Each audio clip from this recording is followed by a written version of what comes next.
income countries in Africa permission to speak frankly, that seriousness of purpose is lacking. There is a submission to the inherited narrative and a certain comfort with being dependent on the kindness of strangers. Let me give you a concrete example. In June last year, 2021, I think about 30 or 40, I forget exactly how many, ex-African political leaders made a public plea to the UK and others to continue funding programs against neglected tropical diseases. This was because the UK was going to cut its foreign aid budget. Why would they do that? Why was their principal reaction not, okay, you're going to cut your foreign aid budget.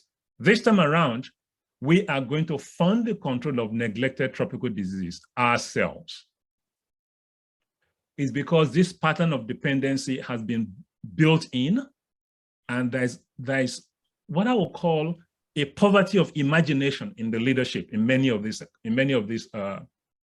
countries. Again, there are variations, but that is the case. A second example, late last year, around October last year or December last year, WHO approved RTSS malaria vaccine for use in malaria endemic countries, most of which are in Africa, so, Plasmodium falciparum malaria. Now, malaria has been ravaging Africa for millennia, has been ravaging the world, but Africa is the worst affected. One would have thought that ministers of health, ministers of finance, and prime ministers and presidents in the African countries will say, finally, we have this vaccine we can use. This once, we're going to pay for it ourselves. No, they did not. Instead, it was Gavi that announced $156 million for a first phase of purchase of those vaccines. And the stone cold reality is, while those vaccines paid for by Gavi will benefit people, strategically, what Gavi did was reprehensible because it infantilizes African leaders, it infantilizes African countries, it takes away their agency, it presumes that they cannot take charge of their own affairs, and it perpetuates the cycle. It goes on and on and on.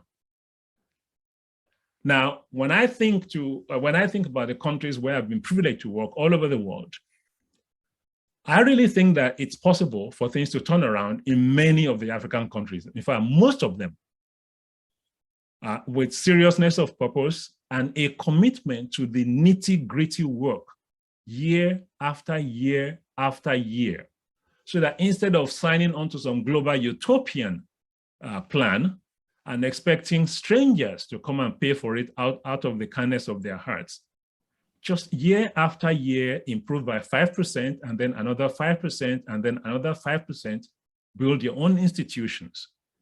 That is the road to a better future. And I'm an incurable optimist in that sense. I think that bad as the situation might be today, a brighter future truly is possible in Africa. Back to you. Thanks, Dr. Adeyi. I would have loved us to have more time to be able to keep on talking about this, but we're limited by time. Our next speaker, unfortunately, has not been able to be here, but we have a recording of questions and answer sessions. She's Ms. Zuwaira Yusufu. She's the MD CEO of the largest private foundation in sub-Saharan Africa, Aliko Dangote Foundation. She's also responsible for management oversight, as well as leading efforts to improve health, nutrition, education, and economic well-being for the underprivileged in Africa, primarily in Nigeria. She's had previous experience in international development sector, including country manager with the World Bank Group in 3 countries in Central Africa, European Union on development issues in Niger, equity research analyst with Citigroup's Smith Barney, and management consulting with Deloitte and Touche. and in Ghana. She holds an MBA in finance from New York University Stern School of Business and BBA in marketing from University of Massachusetts Amherst and Seaborg School of Business. So we played the recorded question and answer session with her. Is it Igbe? Well, thank you very much, Dr. Egbe, for having me. And, you know, I've known Dr. Suji for a while now, and it's a pleasure to support this book that he wrote. I share many of his views, and I really do think that the dynamic between development and aid type support for health and the homegrown initiatives, I think the balance right now is a little bit off. And we know that we have some structural challenges, right, on the continent. We know that globally, we're 16% of the world's population, yet we carry 23% of the disease burden. But despite carrying 23% of the disease burden, only 1% of global health funding goes to Africa. So there's a huge disconnect and a mismatch between what we need and what's happening. Our governments can't do it all. On average in Africa, we're at about 48% of the needs that our governments can actually address, that they can budget for and they can actually release the budget to do. So there is a space for, you know, partnering with development institutions. There's a space for that, but I find, you know, just as Dr. Suji has, you know, outlined in his book, that there's an imbalance that makes it so that we are, you know, constantly focusing on the lower value health interventions rather than saving the aid money or the foreign money to do different things. Like, it's true, we can at this point manage our routine immunization, we can fix our primary health care, we can train our health workers, there's a lot we can do, and save maybe some of the foreign dollars and support for things that are higher value to us as Africans. In terms of the failures, I mean, this is always hard to say, but it's factual, right? The failures are multiple across the board. We don't have the right mechanisms, for instance, to incentivize or to even allow manufacturing of medical supplies and equipment on the continent. So if we just think about, you know, some of the lessons that we learned from the COVID pandemic, even things like saline solution and bandages and needles were imported, right? So there's a reason why that's happening, and it's because there are no incentives for people to invest in those areas in Africa. And so the biggest failure and that's perpetuated is that, oh, well, there's help coming.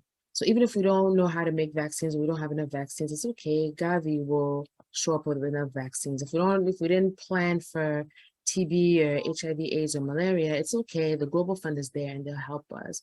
And I think that attitude is what keeps us not investing in what we need to do. Now we have the structural challenges, right? Infrastructure is not there. We don't have enough power. We don't have enough, you know, we don't have like an agency that would regulate these medicines across the continent that is up and active right now that can do this. So even if you made an investment and set up a factory, say in Nigeria, or let me pick a smaller country, let me pick my country, Niger. The market in Niger is too small for you to make that investment pay off. But at the same time, if there's not an agency that we all adhere to that would say, yes, this medicine that's made in Niger is absolutely, you know, is the same as what Pfizer or what Roche could make, then the product won't be sold. So we have things that we really need to pay attention to. Again, lessons from COVID, the help will come to us after people have taken care of themselves. And so if we want to be in the driver's seat of our own health, we need to have African companies, African investors really look at how we can make a lot of the products, the commodities, the things that we need to manage our own health on our own continent. Thank you, Ms. Rara. You actually raised, I think, a key issue when you mentioned the issue of incentives and really sort of encouraging some local production or people being or countries being self-responsible. I was having a discussion with a former bank colleague not long ago, and the discussion was around how a lot of this aid is displacing investments that would have been made. So I'll give you a real life example. Right now, we're talking about RUTF. Yesterday, I moderated a discussion between USAID and UNICEF and all the different donors that are looking at, child malnutrition across the African continent. And a lot of the conversation was about RUTF. Now, the one topic that I had to keep bringing up is, well, we can make RUTF in Africa. We don't have to keep importing, like the idea of giving more support to foreign manufacturers of RUTF to now ship it to Africa to help our kids, then displaces the existing RUTF manufacturers in Nigeria and the local solutions that are already there. That is a challenge that we need to also address and face. But in terms of incentives, I think, again, if government would commit to off-taking some basic commodities, we know how much Panadol, how much malaria medicine, how much of these basic commodities, we know how much we buy every year. If government and local governments, state governments would commit to buying guaranteed offtakes from people who would produce it, you'd find a lot more people willing to make the investment and produce locally.